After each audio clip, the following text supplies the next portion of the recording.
And so switching gears a little bit here to, how somebody listening, would go about making a decision regarding these two options that we've talked extensively about. They're turning 65, they're trying to figure it out. What is the question or questions that they should be asking that most people are not asking to ultimately choose between these two options? Some people don't know what questions to ask, and it's really difficult without knowing more about the person's situation to give them, here's just a set of questions to ask to make sure you get the desired result you want. I would argue that it's best if we can ask you questions. Not necessarily even we. The right person who's experienced will have the questions to ask you to help prompt the right answers. And through that discovery process, it makes it a lot easier to identify then what additional questions you'll have, right? It's going to pull some questions out of you as you start to see clearer, right? Because some people just don't know what questions to ask. Mm-hmm. And the questions one person should be asking is different than the next person. And that's just the truth. So getting somebody that can help guide you, questions guide, right? You don't want somebody that's just going to talk. You want somebody that knows the questions to ask you in a consultative basis to help you uncover what's important, what your options are, and then can help guide you. Does that make sense? Yeah. So it sounds like what you're saying is really the fundamental question that they should be asking is, can you help me? Can you help me figure this out? For sure.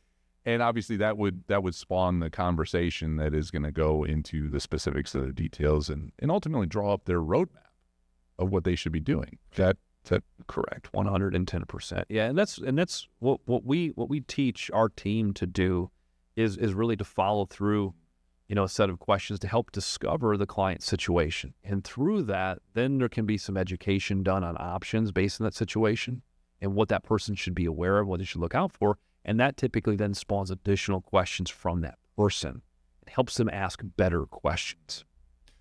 And are they able to provide, I feel like you deal with someone that, gives you the kind of, you could do this or is wishy-washy. What should somebody do if that's the information? That's a great question, because I like to think about it like a doctor. If I were going to a doctor and that doctor says, I go there, I've got a concern, like, hey, I need you to help me with this. Like, well, what do we do?